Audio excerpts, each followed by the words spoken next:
God had promised Abram he would make his descendants as numerous as the stars.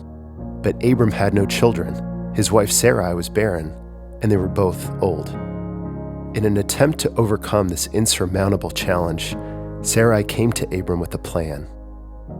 Turning to a custom of the time, she urged Abram to take her Egyptian servant Hagar as his wife and bear children through her. Abram bought into Sarai's scheme to take God's promises into their own hands.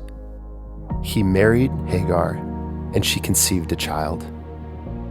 But a rift formed between Sarai, the barren wife of Abram's youth, and Hagar, the youthful servant who carried Abram's first child in her womb.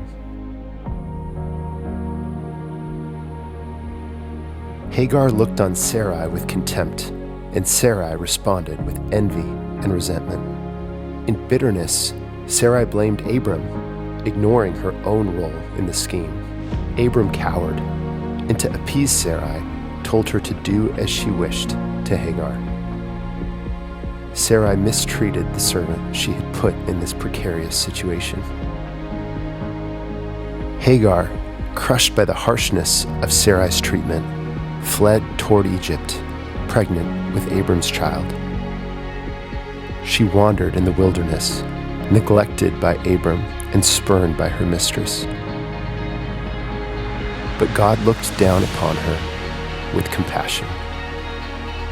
The angel of the Lord appeared to her with a command and a promise.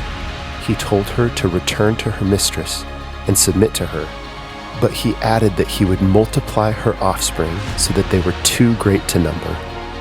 He told Hagar to name her son Ishmael, meaning God hears, because God had listened to her in her affliction. Hagar returned to Sarai and gave birth to Ishmael. 13 years later, God appeared to Abram again. He gave him a new name, Abraham, and reiterated his promise to give him descendants, land, and a great nation. God also changed Sarai's name to Sarah and promised to give her a son. Abram burst into laughter at this idea, wondering how a 100-year-old man and a 90-year-old woman could possibly have a son. Abram's mind went back to Ishmael, and he pleaded for God to fulfill his promise through him. But God doubled down on his commitment to provide a child through Sarah, who would be named Isaac. Still, God heard Abram's plea for Ishmael and promised to multiply his descendants and make a great nation through him as well.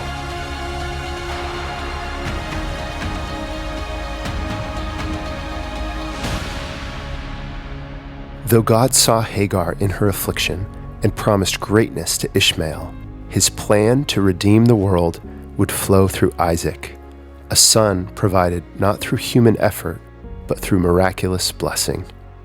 A descendant of Isaac would give his life to grant salvation, not to those who earn it, but to those who receive it by faith.